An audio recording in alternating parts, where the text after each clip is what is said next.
को गद्दार समझती है तभी 99 चुनाव तक राहुल गांधी को विपक्ष में बैठाई। असली गद्दार कांग्रेस पार्टी है जो पाकिस्तान के हाफिज सईद जिसको एंडोर्स करते हैं। असली गद्दार कांग्रेस पार्टी जिसने सीआईए से पैसा लिया है। असली गद्दार कांग्रेस पार्टी है जिसने जाकर 26/11 आतंकवादी हमले के बाद में पाकिस्तान को क्लीन चिट दे दी। असली गद्दार कांग्रेस पार्टी जिसको पाकिस्तान के अबे साले जनता को आप मूर्ख समझना बंद कर दीजिए। सब पैक करते हैं। असली गद्दार कांग्रेस पार्टी जिसने 70 सालों तक देश को गरीब रखा। असली गद्दार कांग्रेस पार्टी है जो भारतीय स्टेट के खिलाफ लड़ना चाहती है। असली गद्दार कांग्रेस पार्टी जिसके राहुल गांधी विदेश में क्या टूरिज्म किस लड़की से मिलते हैं, क्या टूरिज्म करने जाते हैं, किससे मिलते हैं, किसी को नहीं पता। असली गद्दार कांग्रेस पार्टी जो जॉर्ज सोरोस के एजेंट को भारत छोड़ो यात्रा में अपने साथ में बैठाती है। असली गद्दार कांग्रेस पार्टी जो 66 करोड़ अपने खर्च पे करती है। राहुल गांधी हॉलिडे डेस्टिनेशन पे जाते हैं जिसमें 11 करोड़ की इनकम है, 40 करोड़ का ये है। असली अभी पता चल जाएगा।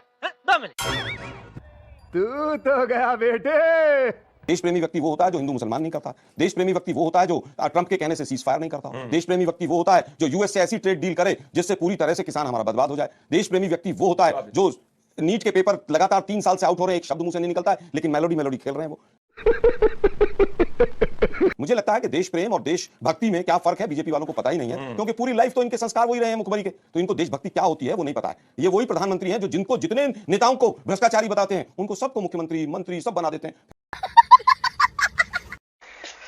देश प्रेम कहां चली जाती है? ट्रंप के कहने से रशिया से तेल खरीदना बंद कर देते हैं, ट्रंप के कहने से फिर शुरू कर देते हैं। 6 साल अपने देश की जनगणना नहीं कराते हैं और उसके बाद भी आप कहें कि साहब वो तो देश प्रेमी है। ईडी सीबीआई इलेक्शन कमीशन सबका रेल बना रखा है, सबको जेब में रख रखा है। लोकतंत्र की हत्या हो रखी है। लोकतंत्र का चौथा स्तंभ क्या कर रहा है? पूरा देश देख रहा है। तो लेने के देने पड़ गए।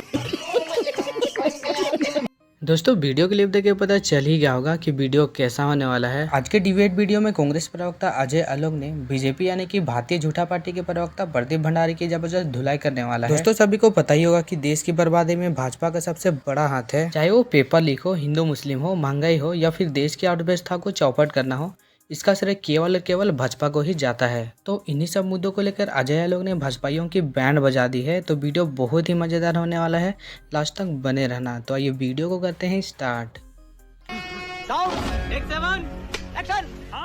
आलोक शर्मा जी, चुनौतियां बहुत है लेकिन ये इसमें एक साथ मिलकर चलना होगा। गद्दार के देने से थोड़ी उसका हल निकल जाएगा। चुनौतियां हैं कहां? बीजेपी तो मानने को तैयार नहीं है। मोदी जी तो मेलोडी खेल रहे हैं, फिर चुनौतियां कहां हैं? मैं समझता हूं कि देश प्रेमी वो व्यक्ति होता है जो संकट के समय में अपने देश को संभालता है। देश प्रेमी वो व्यक्ति होता है जो एप्स्टीन फाइल वाले पेट्रोलियम मिनिस्टर को बाहर करता है। देश प्रेमी व्यक्ति वो होता है जो प्रेस कॉन्फ्रेंस करता है देश के सामने। देश प्रेमी व्यक्ति वो होता है जो चुनाव नहीं खेलता रहता है। देश प्रेमी व्यक्ति वो होता है जो हिंदू मुसलमान नहीं करता। देश प्रेमी व्यक्ति वो होता है जो ट्रंप के कहने से सीज फायर नहीं करता। देश प्रेमी व्यक्ति वो होता है जो यूएस से ऐसी ट्रेड डील करे जिससे पूरी तरह से किसान हमारा बर्बाद हो जाए। देश प्रेमी व्यक्ति वो होता है जो नीट के पेपर लगातार 3 साल से आउट हो रहे हैं, एक शब्द मुंह से नहीं निकलता है, लेकिन मेलोडी खेल रहे हैं वो। मुझे लगता है कि देश प्रेम और देश भक्ति में क्या फर्क है बीजेपी वालों को पता ही नहीं है, क्योंकि पूरी लाइफ तो इनके संस्कार वही रहे हैं मुखबरी के, तो इनको देशभक्ति क्या होती है वो नहीं पता है। ये वही प्रधानमंत्री हैं जो जिनको जितने नेताओं को भ्रष्टाचारी बताते हैं उनको सबको मुख्यमंत्री मंत्री सब बना देते हैं। फिर इनकी देश प्रेम कहां चली जाती है? ट्रंप के कहने से रशिया से तेल खरीदना बंद कर देते हैं, ट्रंप के कहने से फिर शुरू कर देते हैं। 6 साल अपने देश की जनगणना नहीं कराते हैं और उसके बाद भी आप कहें कि साहब वो तो देश प्रेमी है। ईडी सीबीआई इलेक्शन कमीशन सबका रेल बना रखा है, सबको जेब में रख रखा है। अच्छा बात नहीं है। लोकतंत्र की हत्या हो रखी है। लोकतंत्र का चौथा स्तंभ क्या कर रहा है? पूरा देश देख रहा है। तो मुझे लगता है कि देश प्रेमी और देशभक्त इस परिभाषा को समझना बहुत जरूरी है। अंजना जी देखिए, देश की जनता कांग्रेस पार्टी जिसके अंदर परिवार फर्स्ट की बात होती है। असली गद्दार कांग्रेस पार्टी जिसने देश में इमरजेंसी लागू करी। असली गद्दार कांग्रेस पार्टी है जिसके कारण देश इकोनॉमिक क्राइसिस के अंदर गया। असली गद्दार कांग्रेस पार्टी जिसने 12% इन्फ्लेशन दिया। असली गद्दार कांग्रेस पार्टी है जिसने कभी भी पाकिस्तान के सामने आंख उठाकर नहीं देखा। असली गद्दार कांग्रेस पार्टी जिसने चीन के साथ सीक्रेट डील करी जिसके बारे में अभी तक नहीं बताया। असली गद्दार कांग्रेस पार्टी है जो कहती है कि वो भारतीय लोकतंत्र के खिलाफ और भारत के चुने हुए प्रधानमंत्री, क्योंकि कांग्रेस का परिवार 99 चुनाव से विपक्ष में बैठा है, उसको गद्दार कहती है। 99 चुनाव देश की जनता ने हराए, आगे 99 हराएगी। और ये इंडियन स्टेट के खिलाफ कहते हैं चुनाव की क्या जरूरत है? चुनाव ये इनकी मंशा सोचिए, भारत के लोकतंत्र की नींव पे हमला करना चाहते हैं क्योंकि परिवार सत्ता पे नहीं बैठा है, इसीलिए डेंजरस है। डेंजरस के साथ में ये हानिकारक है और इवन है। कैसे लोग रहते हैं यार यहाँ पर। सर तुमको पागल कुत्ते का गाड़ी उठा के ले जाएगा बता रहे हैं हम। देश के इकोनॉमी पे आइए ना, देश के लिए उत्तर देता हूं। इन्हीं के एक पार्टी के वरिष्ठ नेता राज्यसभा में भी रहे, वो कह रहे हैं कि मोदी जी सीआई के एजेंट हैं। झूठ, एक शब्द नहीं बोलते हैं लोग। झूठ बोल रहे हैं, सुब्रमण्यम स्वामी आप असली सीआई से पैसा लिया है। वापस बीच में नहीं बोला। मैं प्रधानमंत्री में बिल्कुल बोलूंगा, मछली बाजार मत बनाओ यार, पूरे देश का मछली बाजार बना दिया आप लोग। असली बाजार वाले समझे? आपके बीच में एक शब्द नहीं बोला। प्रधानमंत्री जी को आप शांत रहिए। आलोक जी आपके टाइम पे आप जवाब दीजिए। गद्दार आप लोग हैं। आप लोग अपने समय के तक गद्दारी करते हैं, मुझसे लेके यहाँ तक। ठीक है, आज तक आप हम सीआईए के एजेंट हैं, हम ये हैं, एक आदमी को जेल नहीं भेज पाए, इतने कमजोर हो गए। ऊपर से नीचे से बेल पे भाग गया। फिर बीच में मत बोलो भाई। चौथे नंबर की अर्थव्यवस्था 2018 में बनी 24। उसके बाद 24 से भी वो आप 27 आते आते 26 आते आते चौथे नंबर से छठे पे पहुंच गए। उसमें बात नहीं करेंगे।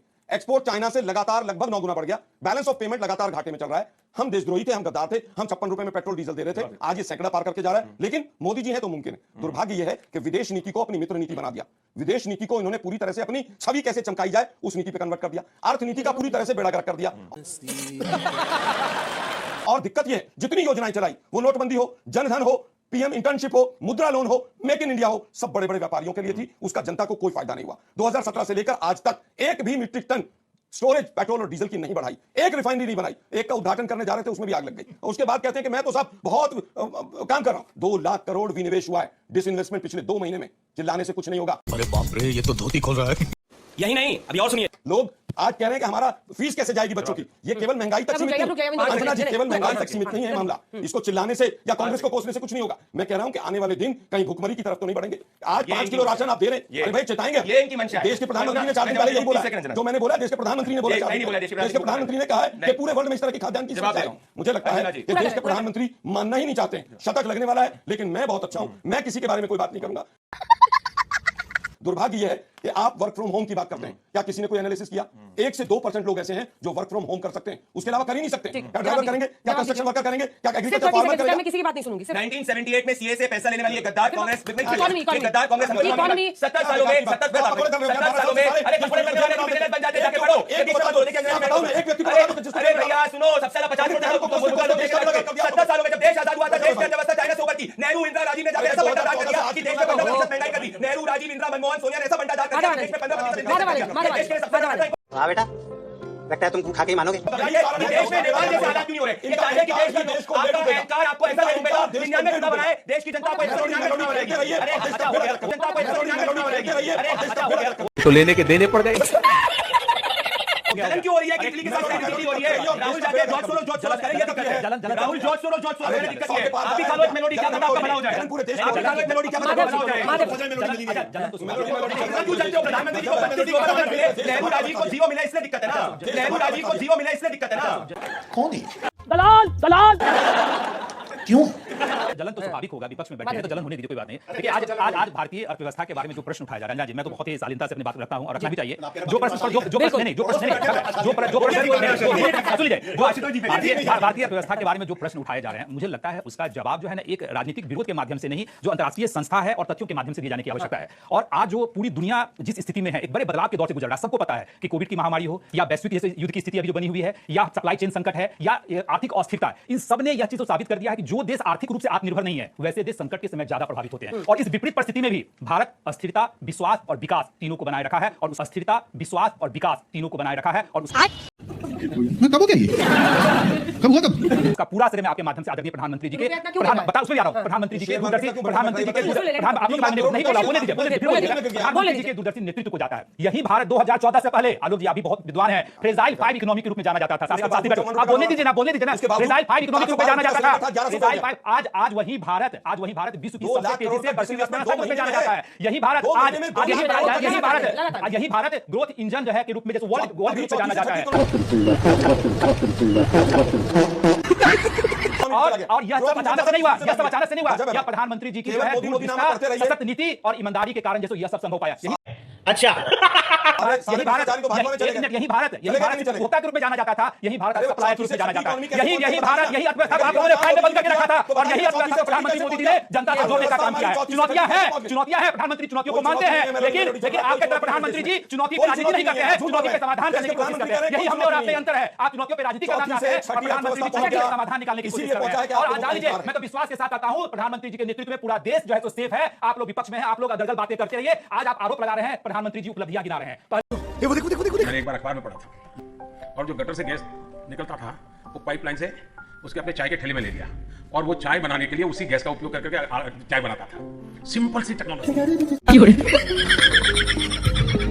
सो फाइनली आज का डिबेट वीडियो ख़त्म हो चुका है। आज का डिबेट वीडियो बस इतना ही। वीडियो आपको कैसा लगा कमेंट में ज़रूर बताना, और ऐसे डिबेट वीडियो देखने के लिए चैनल को सब्सक्राइब जरूर कर लेना। सो मिलते हैं नेक्स्ट वीडियो में, तब तक के लिए बाय।